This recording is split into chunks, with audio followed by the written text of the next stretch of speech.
നിർബന്ധമായി നാം കേൾക്കേണ്ട ഒരു വീഡിയോയാണ് നിങ്ങൾക്ക് ഞാൻ സമർപ്പിക്കുന്നത്. നിങ്ങളെല്ലാവരും ആ വീഡിയോ കേൾക്കണം. നമ്മുടെ ആരോഗ്യപരമായ കാര്യങ്ങൾക്ക് വേണ്ടിയാണ് ഇന്നത്തെ നമ്മുടെ ഈ വീഡിയോ. നിങ്ങൾ കേട്ടു നോക്കൂ.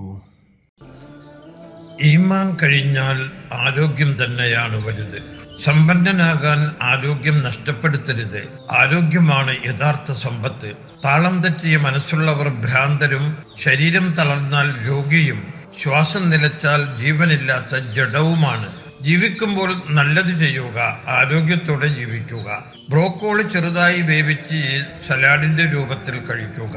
ചുവപ്പ് പച്ച നിറങ്ങളിലുള്ള ചീര തോരനായോ കട്ട്ലേറ്റിൽ ചേർത്തോ കുട്ടികൾക്കും വലിയവർക്കും കഴിക്കാം. ചപ്പാത്തിക്ക് മാവ് കുഴക്കുമ്പോൾ ചീര വേവിച്ചതും കൂടി യോജിപ്പിക്കാം. ഹൈറ്റോ കെമിക്കലുകൾ അടങ്ങിയ സ്ട്രോബെറി, ബട്ടർ ഫ്രൂട്ട്, ഓറഞ്ച്, നെല്ലിക്ക, പേരക്ക തുടങ്ങിയവയും നല്ലതാണ്. കടൽ മത്സ്യങ്ങളായ മത്തി, അയല, ചൂര തുടങ്ങിയവയിൽ ഒമേഗ 3 അടങ്ങിയിട്ടുണ്ട്. ഇവ കൂടാതെ സോയാബീൻ, ബദാം, വാൽനട്ട് എന്നിവയിലും ഒമേഗ 3 ഉണ്ട്. ഇവകൾ ഓർമ്മശക്തി വർദ്ധിപ്പിക്കുന്നതാണ്.